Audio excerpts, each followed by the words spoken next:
Hola, ¿cómo están? Bienvenidos a su programa Heraldo Salud, la voz de la salud de nuestra comarca lagunera. Justamente estamos con un invitado también de lujos, como todos los que hemos tenido la oportunidad de entrevistar. Y era una entrevista que tenemos pendiente durante mucho tiempo porque nos encontrábamos ahí en los pasillos del Hospital Ángeles. Un saludo a todas las personas ahí del personal de trabajo, enfermeras, médicos, los médicos de base justamente que están ahí trabajando día con día, los internos y el personal administrativo, la secretaria, las enfermeras del Hospital Ángeles, por supuesto, porque convivimos ahí todos los días con ellos, ¿no? Y con Alberto, con el doctor Alberto Tavares, que está aquí a mi lado.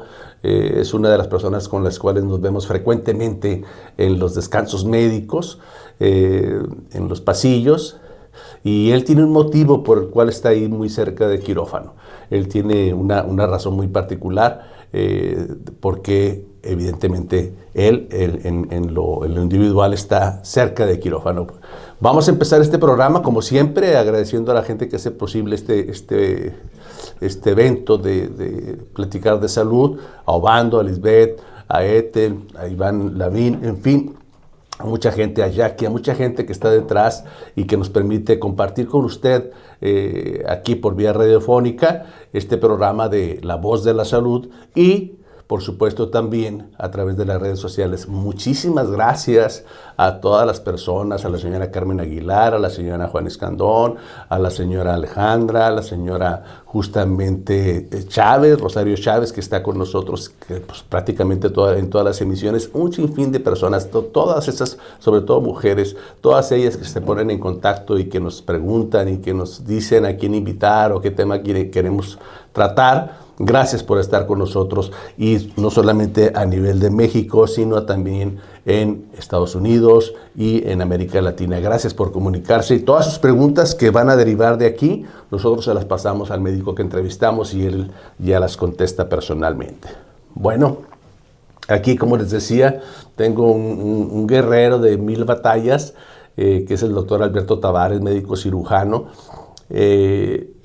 futbolista o exfutbolista casi, ¿no? Apasionado por el fútbol. Apasionado. ¿Alguna vez te fracturaron, creo, no? No. ¿O te lesionaron? Fíjate que nunca tuve una lesión grave derivada del fútbol. Oye, pero se acabaron ahí el patio de la Facultad de Medicina. Ustedes se acabaron la cancha de fútbol. Esa área era nuestro resguardo, pues, ¿qué diré? El medio en que nos relajábamos, sí, estar jugando al fútbol, ahí sí, en el patio de la Facultad de Medicina, que luego ya ha sido reducido por un estacionamiento y por parte del Centro de Investigación, ¿no? Sí. Creo que es más importante el fútbol, ¿no? La relajación. Pues no sé. Oye, ¿quiénes son compañeros de tu generación? ¿Quiénes son? De tu equipo de fútbol más que otra cosa. ¿Te acuerdas de ese? Porque eran equipos de 4 o 5 personas, ¿no? Tengo un grupo muy grande de amigos, muchos de ellos, la gran mayoría especialistas de la región, gente muy importante que llegó a ser jefe de departamento, directores, jefes de enseñanza. Hay mucha gente muy importante. Mis grandes compañeros fueron el doctor Salvador Pulido Díaz, pediatra. Sí.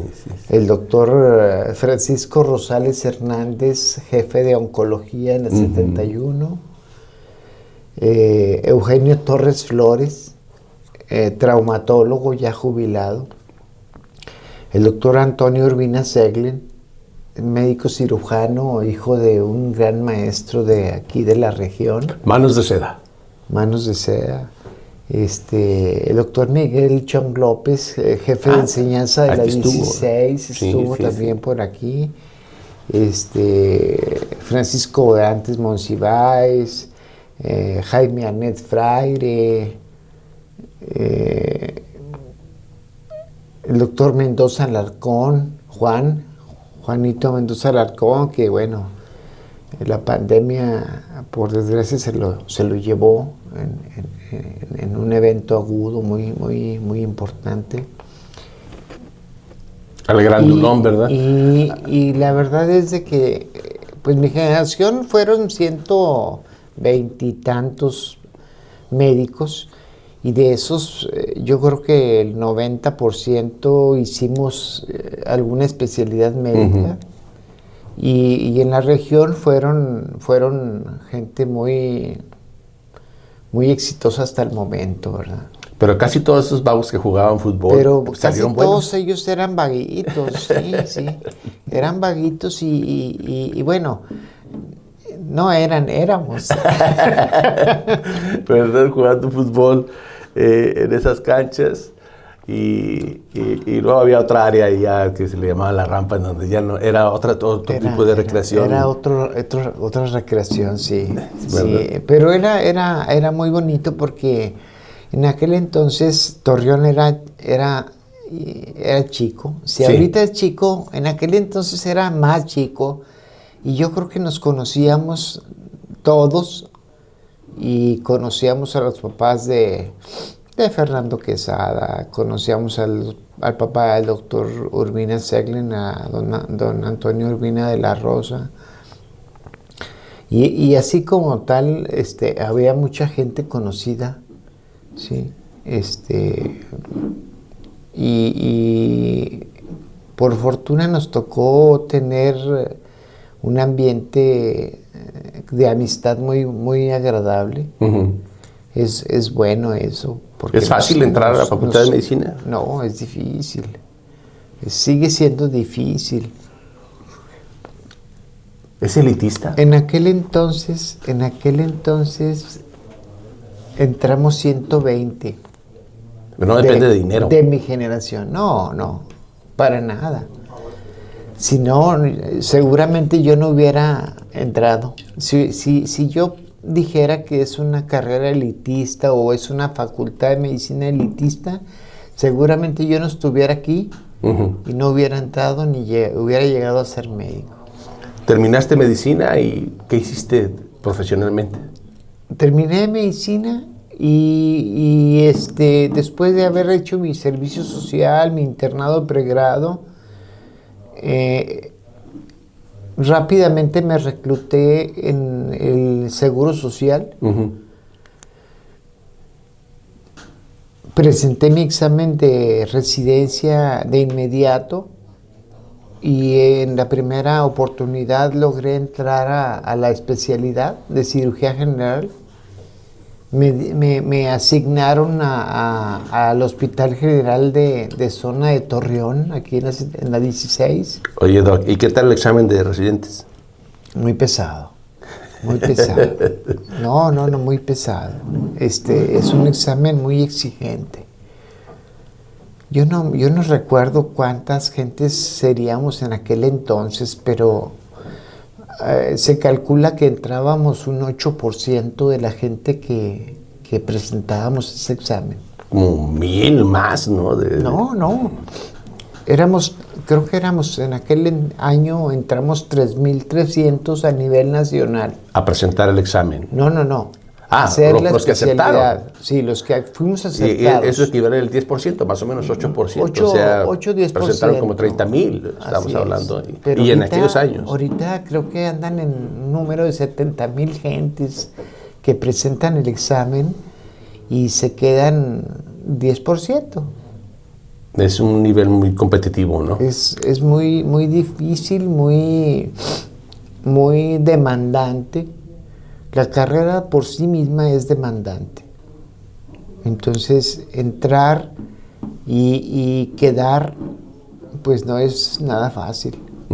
Hay mucha gente que llega a tener 4 o 5 exámenes de haber presentado Cada año. y no haber logrado nunca pasar.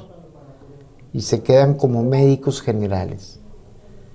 Entonces, es un reto muy importante. Yo tengo 2 hijos médicos.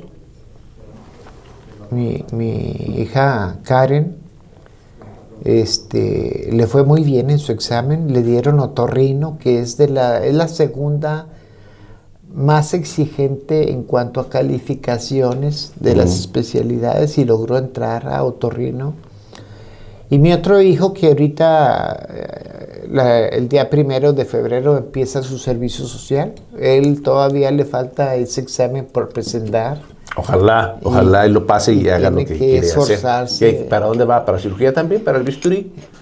Creo que va a ser quirúrgico. ¿O para medicina interna? No, creo que va a ser quirúrgico, pero no creo que vaya a ser cirugía general. Parece ser que le gusta la traumatología. Ya, ok.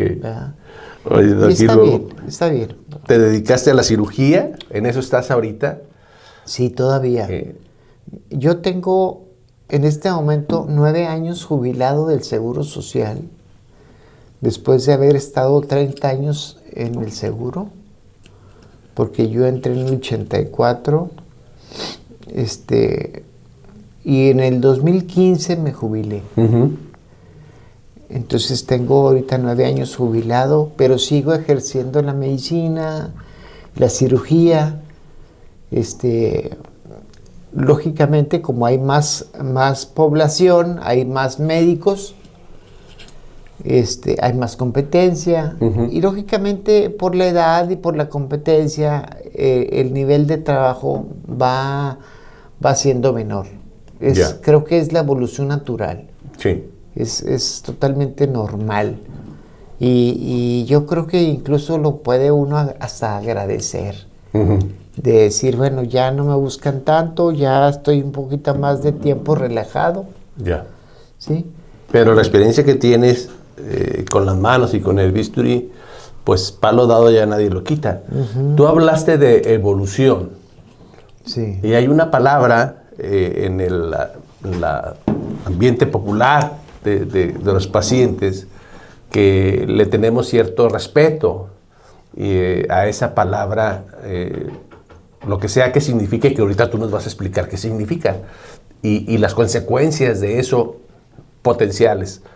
Y esa palabra es peritonitis. Esa palabra se usa mucho cuando operan a un paciente y cuando no saben con precisión de qué lo operaron, responden, me operaron de una peritonitis. Está internado porque le dio una peritonitis. Lo van a operar porque le dio una peritonitis. ¿Qué significa una peritonitis? Bueno, desde el punto de vista de anatomía, nosotros tenemos un recubrimiento que es un recubrimiento muy delgado, es como, ¿qué te diré? Como un papel de China, delgadísimo, que recubre todos los órganos del abdomen. A esa capa que recubre todos los órganos del abdomen se le llama peritoneo. Eso es su nombre. Entonces, la inflamación del peritoneo es lo que nosotros le llamamos peritonitis. Pero hay de peritonitis a peritonitis. Tú me decías antes de entrar al programa, hay una peritonitis light y otra que no es tan light. Una que es suave, suavezona y que puede ser, pero y yo te respondía, no, yo le tengo miedo a cualquier tipo de peritonitis. Se me hace que todas son graves, pero a primera, a bote pronto, ¿verdad? Pero tú lo estás, digamos, haciendo una clasificación también rápida de peritonitis leve y otra que no es tan leve. Sí, mira, digámoslo de una manera sencilla, ¿no? Hay órganos que se inflaman, ¿sí? Y por tanto se inflama el peritoneo y causa una peritonitis localizada, ¿sí? Como por ejemplo la apendicitis. La apendicitis es la inflamación del apéndice fecal, ¿sí? Y cuánta gente no ha oído o escuchado hablar de que tuve apendicitis. Bueno, pues la apendicitis es la inflamación del apéndice fecal y tienen un proceso de peritonitis localizada. Y digamos que hay 4 fases de la apendicitis y entonces la primera fase de la apendicitis es cuando te da el primer piquetito de dolor y dices tú, bueno, tengo una apendicitis o el médico puede decir tiene una apendicitis inicial tipo 1, ¿sí? Y esa es una peritonitis light, es una peritonitis leve, pero conforme pasan las horas, el apéndice secal se va inflamando más, ¿sí? Y muchas de las veces avanza hasta el 4º grado, ¿sí? Y es cuando aparece una peritonitis grave, porque estamos hablando de que el apéndice en su evolución se va inflamando, se va llenando de producción de pus, ¿sí? Va creciendo, también va creciendo la peritonitis, al grado tal que en el último de las etapas el apéndice secal se perfora, se rompe y libera materia fecal, ¿sí? a la cavidad peritoneal. Y entonces estamos hablando de una peritonitis grave. Complicada. Es complicada. Algo parecido pasa con la vesícula biliar. Tiene diferentes fases de inflamación y por lo tanto diferentes fases de peritonitis. ¿Por qué? Porque se inflama la vesícula biliar, pero como ya hablamos de que todos los órganos del abdomen están recubiertos de peritoneo, incluyen en la inflamación esa capa de peritonitis, ¿sí? Esa capa de peritoneo inflamado. Y entonces la gente dice, pues tengo un cuadro de peritonitis leve, cuando el cuadro se puede controlar, se puede mitigar y con tratamiento se puede resolver, incluso da oportunidad a que sea resuelto el cuadro de una manera definitiva, en forma programada o electiva. Pero es quirúrgico el tratamiento de apendicitis. El tratamiento de apendicitis prácticamente todos son quirúrgicos. Cuchillo. Hay un grupo médico, sobre todo en Europa, en donde ellos tratan el apendicitis con antibiótico y observación. ¿Y tú qué crees? Pues yo creo que se la están jugando, ¿verdad? ¿Bisturí o pastilla? Así es. Yo pienso que la manera más rápida y menos arriesgada de resolver el cuadro de apendicitis es la cirugía. Yo también estoy de acuerdo, y fíjese que yo soy internista, Yo también estoy de acuerdo con eso, por la forma en que hemos visto evolucionar a estos pacientes.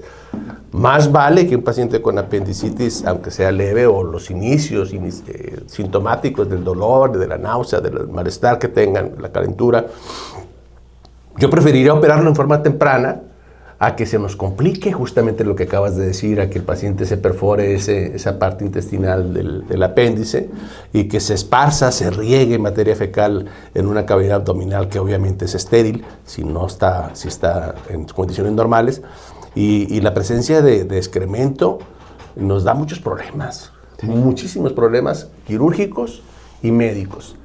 Porque el paciente a veces pues le baja la presión, deja de orinar, tiene fiebre, se deshidrata, tenemos descontrol de electrolitos, tenemos otros tipos de complicaciones médicas, aparte de las quirúrgicas, y luego tengo la impresión de que a veces el cirujano, como tú y otros, entran y encuentran cosas que no se esperan.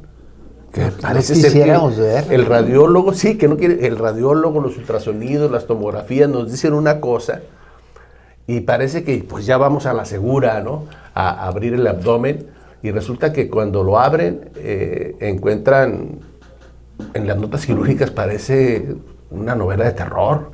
No, encontré esto, encontré aquello, estaba perforado, no solamente era el apéndice, también encontré aquello.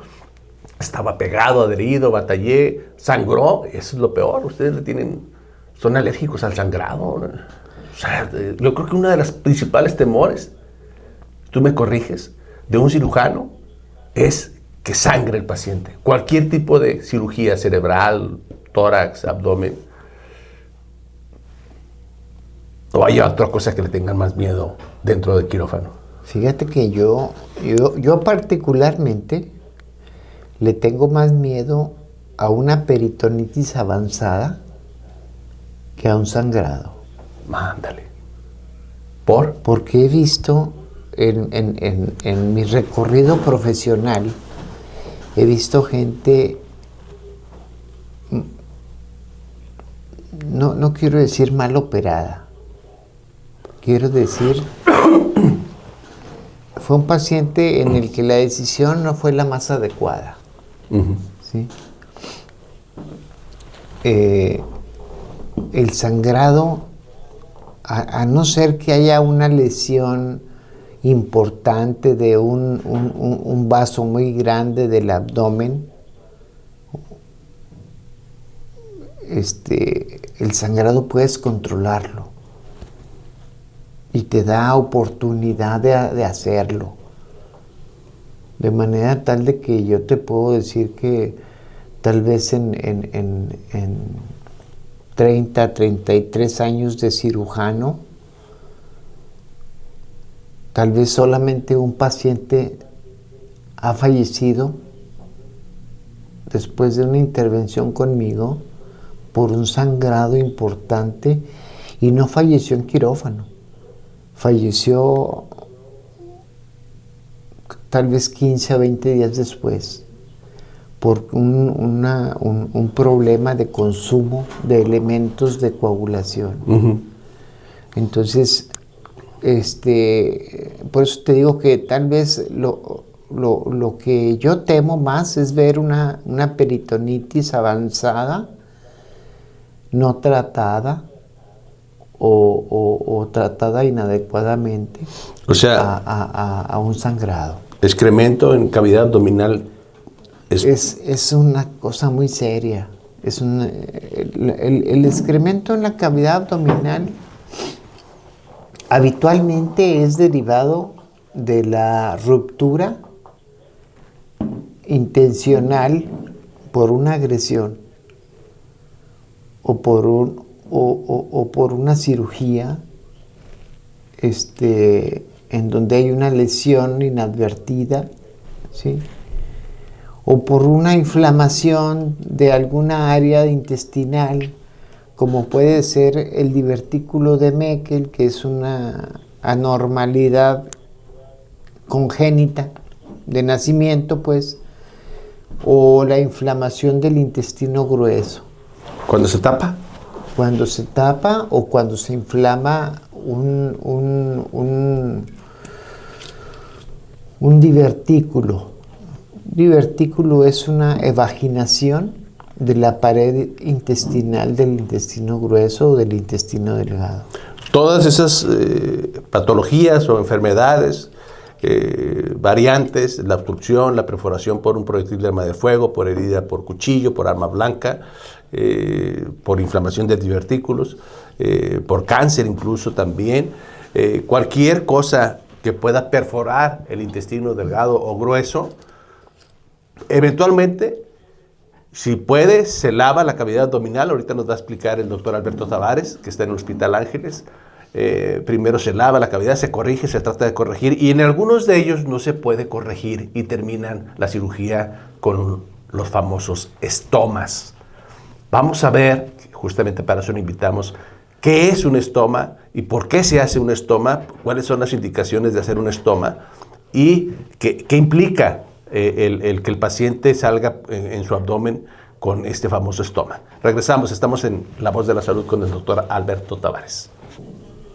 Yo creo que he hecho más estomas por pacientes obstruidos que por pacientes perforados. Ya. Me tocó la fortuna de que de inmediato de haber terminado mi especialidad en cirugía, me dieron una plaza de trabajo en la Clínica 71. Ujú. De manera de que del 28 de febrero, que traía una cachucha color verde, me pusieron una de color blanca para el lunes. Así de rápido fue mi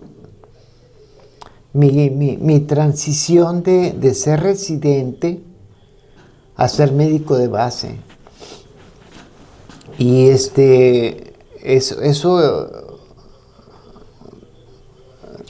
hay pocos médicos que tienen Te aventaron al ruedo. esa facilidad, ¿verdad? Te aventaron al ruedo. De la plaza de toros. Me cambiaron sin capote. de estar cómodo en la residencia, de no ser el directamente responsable de un caso serio, grave,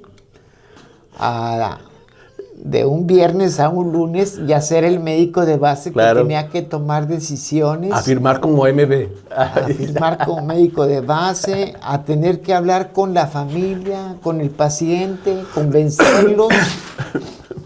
Y no te veían muy joven, Doc.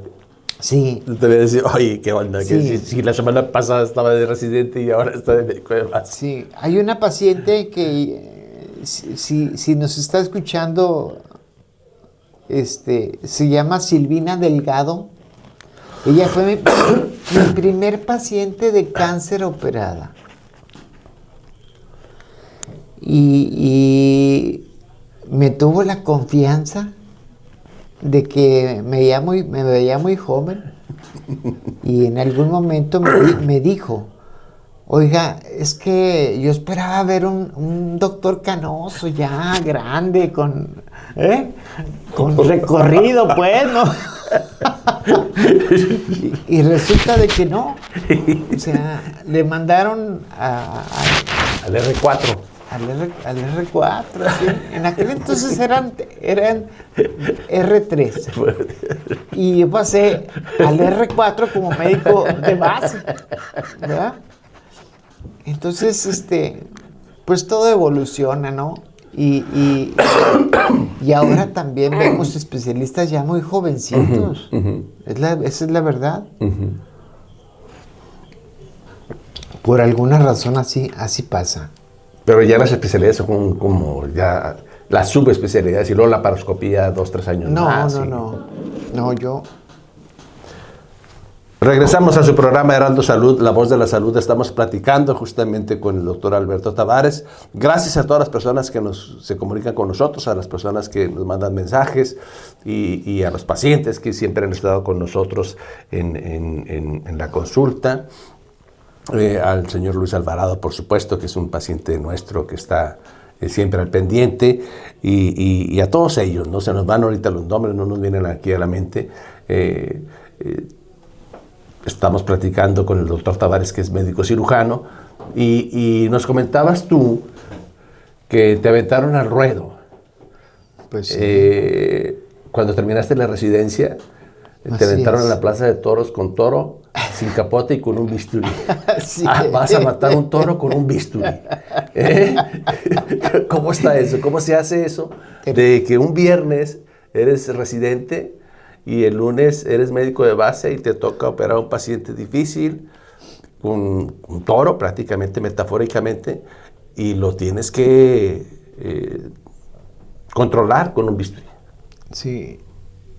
Me tocó la suerte, y digo yo suerte si es posible llamarle así a mi situación, de que terminé un viernes de ser residente y en el cambio de mes de febrero a marzo, el lunes ya estaba de médico de base. Ya eras doctor. Y ya era el doctor, el responsable y quien debía resolver los casos que por ahí se me presentaban. Esa vez que ni tú te la crees, ¿verdad? Y yo no sé, pero yo creo que seguramente me temblaban las rodillas, ¿no? Y Claro que sí. y tener que hablar con el paciente, informarme de su caso, hablar con el paciente, convencer al paciente. Silvina, que fue mi primer paciente que operé yo. Todavía te veían con los tenis blancos y los base. zapatos blancos. Sí, pues esa es la verdad, ¿verdad? Pues me decía, yo pensaba que usted ya debía tener canas. Yo quería ver a un doctor ya más grande. No, bueno, pues a mí me tocó y aquí estoy, ¿verdad?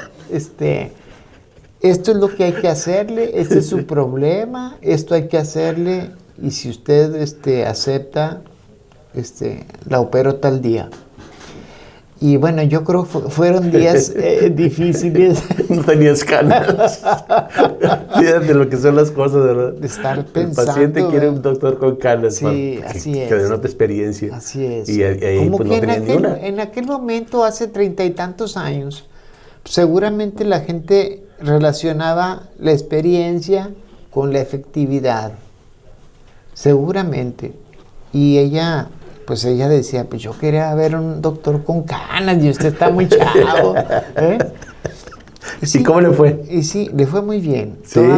Todavía la tengo localizada por aquí. Sé dónde vivía en los últimos 5 o 7 años, dónde vivía ella. La tenía localizada porque fue mi primer paciente. Ajá. Y fue una experiencia agradable. Después llegamos a hacer amistad. Claro. Es bonito. Es bonito eso y es bonito cuando nos va bien a los pacientes, ¿no? Sí. Porque a veces uno platica, no, que operé esto, hice esto, le atendí de tal manera y hicimos tal procedimiento, tal estudio, etc. Y la pregunta, ¿cómo le fue? Pero no, fíjate que al final falleció. Ah, caray. Caray. No, le fue bien. Silvina le fue bien. Le fue muy bien.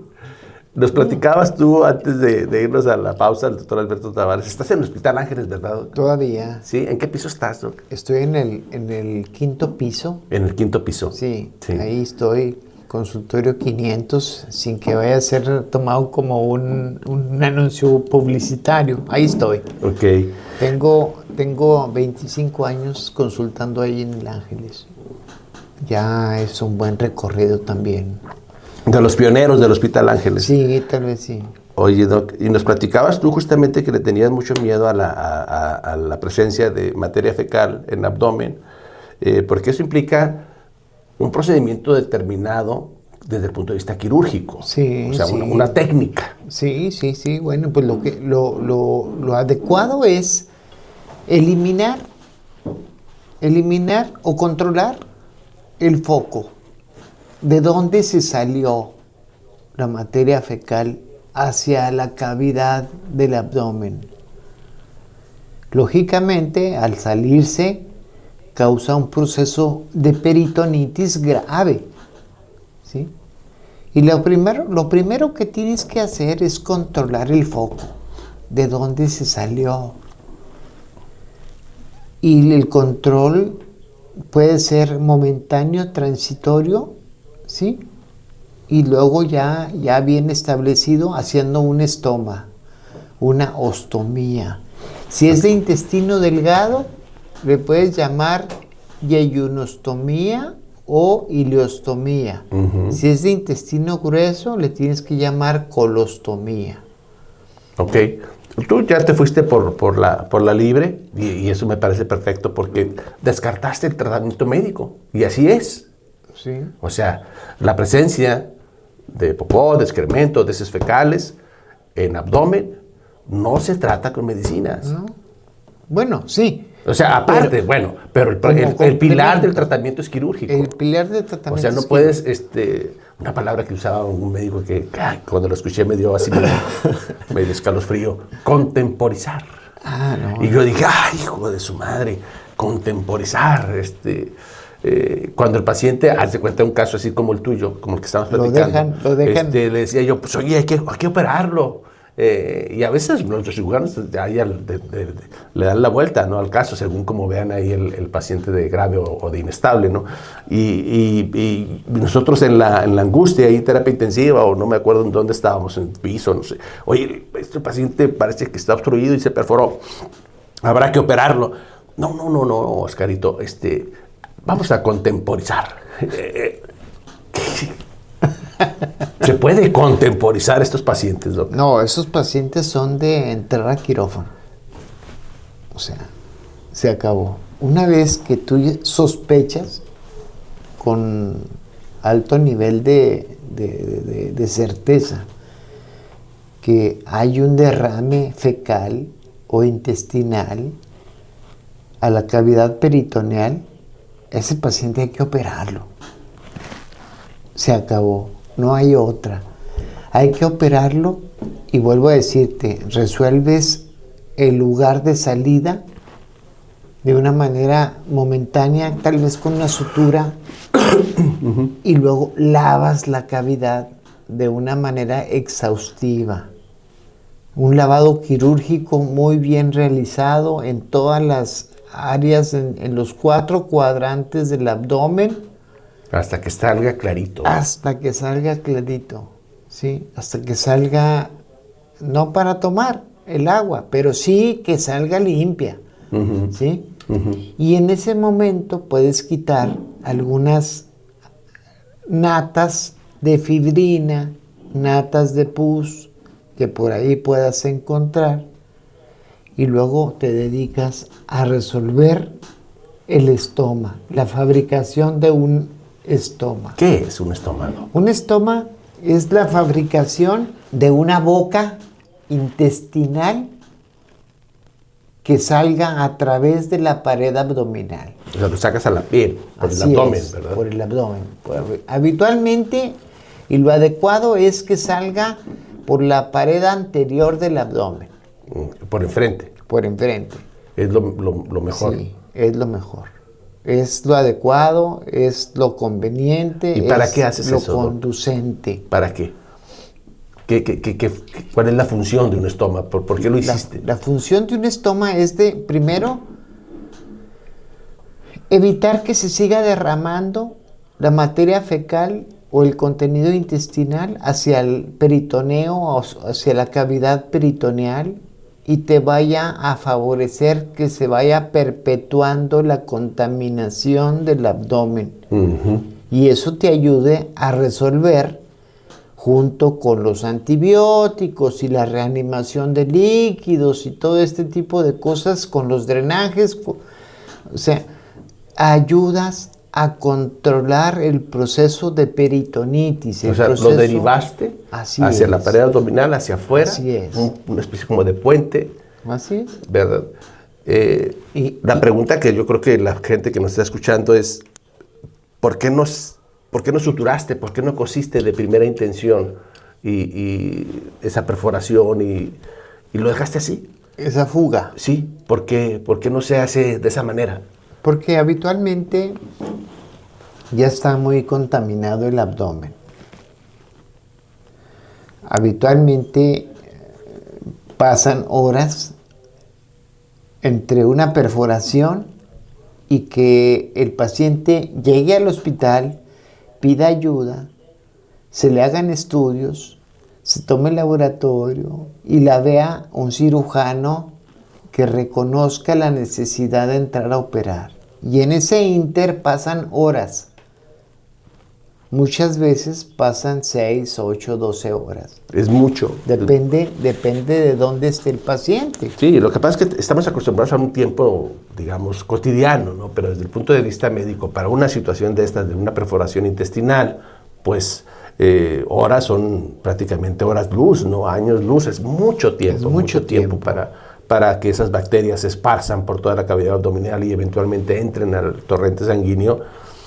Y a veces ustedes los operan, nos entramos con el estómago y tenemos problemas para curar, para controlar, a pesar de los antibióticos, esa famosa infección que eventualmente y en pocas ocasiones se nos complican con sepsis o infección severa.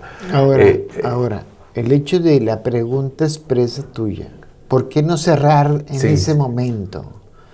Porque está inflamado, contaminado el lugar y muchas veces ya no dan buenos resultados el cerrar ese lugar. Tienes que hacer una resección del lugar lesionado que permitió el derrame de la materia fecal. Cortas intestino. Cortas un segmento, ¿sí? Y si localizas un segmento no inflamado cercano y tienes estabilidad en el paciente que te permita hacer una anastomosis, la puedes hacer. Pero con el riesgo de que pueda no sellar bien la unión de los intestinos y eso Y vuelva. y vuelva a tener fuga. Entonces, Fuga de excremento. en muchas de las ocasiones, lo más sano y prudente y adecuado es derivar el contenido intestinal del área más proximal al sitio de la lesión y sacarla hacia el exterior a través de la pared abdominal para cerrar el ciclo de derrame de materia fecal hacia la cavidad abdominal. Me parece perfecto. Gracias por tu explicación tan explícita. ¿Y después qué hacemos con ese estoma? O sea, Ese estoma llega a cama, a la cama de habitación o a terapia intensiva, pero requiere un manejo especial. Cuidado. O sea, y vigilancia, porque nosotros al pasar visita siempre les preguntamos a los residentes cómo está el estómago, cómo está, Así es. qué características tiene que tener esa parte intestinal que tú sacaste hacia la piel, hacia el exterior del cuerpo humano, en particular el del abdomen, para decir las cosas van bien en este estómago, es decir, cómo debe de ser esa mucosa, Sí. ese tejido. Ese tejido debe estar rosado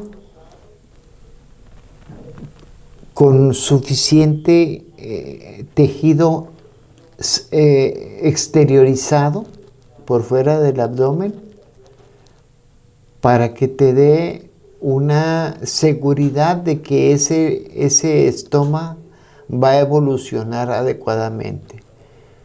Normalmente buscamos que el color sea un tanto, si se me permite la comparación, afresado, que tenga un color como de fresa, ¿sí? Rojizo, ¿sí? Si tú ves que el estómago está oscuro, está negruzco, y tú lo dejas así, ese estómago se va a morir en el transcurso de las próximas horas y se va a hundir. Y vas a tener que volver a operar al paciente. Entonces tú tienes que buscar el lugar adecuado para poner el estómago de acuerdo al nivel de la lesión que tienes en el intestino y hacerlo de una manera adecuada, que tenga suficiente llegada de sangre, irrigación le llamamos nosotros, que tenga buena irrigación de sangre para que ese tejido se mantenga afresado, viable, rojizo y que te dé la certeza de que va a evolucionar bien. Que tenga vamos a decir, un mamelón, que es el tejido exteriorizado, suficiente como para que tenga 2 centímetros fuera. A los 2-3 días ese paciente podrá comer. Sí, dependiendo del movimiento intestinal, porque debemos de acordarnos que muchas de las veces el paciente fue operado por una peritonitis, por un derrame fecal. Y esos pacientes tienden a tener una parálisis intestinal que dura 24, 48, 72 horas. Y por eso es que a veces esa frase muy usada en las películas, tenemos que esperar 72 horas para ver cómo va a salir el paciente. Yo me acuerdo de las películas antiguas y así decía, ¿no? Y ahí vas con las 72 horas y te va como en feria, ¿no? Entonces, ahora actualmente, en cuanto esté canalizando gas, le damos líquidos y le damos de comer. Ok. No tenemos que esperar 72 horas. ¿Antes o después? Sí. Más bien, lo que rige es la motilidad intestinal. Lo que rige es que el intestino esté funcional, Claro. que arroje su contenido hacia el exterior y que arroje aire. Ok. ¿Sí? Porque son las dos cosas que el intestino trae adentro: aire y agua, o materia fecal, o alimento, o bilis. Lo que tú veas que está sacando te está diciendo que ya está funcional. Ok. Puede comer el paciente por la boca y sale el excremento por el estómago. Así es. Y ese excremento, pues tiene sus cuidados, porque no puede salir, pues está saliendo por un área, digamos, no natural, no sale por el ano. Sí, tiene sale que por el tener. estómago. Actualmente es muy común, ya es muy conocido de la gente el uso de equipo de ileostomía o equipo de colostomía. Son equipos que han tenido su evolución a través de los años, ¿verdad? Y que han ido perfeccionándose con el correr de las décadas, de las últimas décadas, ¿verdad? Para favorecer que el paciente se sienta menos mal en su forma de vida. ¿Qué es lo que más le molesta a un paciente que tiene estoma? Lo que más le molesta a un paciente que tiene estoma es tenerla, para empezar. Número 2. Me gustó la respuesta, porque no es un área natural, decíamos. Es una pérdida. El recto y el ano. Es una pérdida de tu figura natural de tu organismo, el tener un intestino en la pared abdominal. Y eso hace que la gente se sienta incómoda. Y luego aparte, resulta de que se oye que sale el aire y el vecino que está en un lado, como tú y yo ahorita que estamos un lado al otro, oye el borboreo del aire que sale a la bolsa. Pues lo primero que dice ¿qué onda? Aunque no se vea. Aunque no se vea, oye. ¿Sí? Y entonces eso le causa angustia. Yo pensé que era el olor. Incomodidad. Eso le causa inquietud a la gente. Y luego el temor de que el derrame del contenido intestinal no le vaya a pesar y le vaya a causar que se le desprenda la bolsa de la colostomía o de la ileostomía. Por gravedad. Por gravedad, por peso. Entonces siempre andan un poquito ciscados porque andan con una situación completamente fuera de la normalidad. Ahora hay bolsas que se inflan porque no tienen por dónde salir el aire, y hay bolsas que traen un aditamento con carbón activado y microperforaciones para que el aire pueda salir sin olor fecal. Oye, está excelente. ¿Son caras? Sí, pues son un poquito más caras que las que no tienen ese carbón, ¿verdad? ¿Cuánto sale un cambio? Pues a veces sale hasta 500 pesos, dependiendo de dónde la compres, al día, o por cambio. Está caro. Está cañón la cosa, ¿no? Y luego se irrita la piel, ¿no? ¿Se quema la piel? Actualmente ya casi no vemos eso. Pero, vuelvo a decirte, la historia si tú te pones a revisar la historia de las ostomías, empiezas a ver cómo empezó, cómo se le ocurrió a alguien,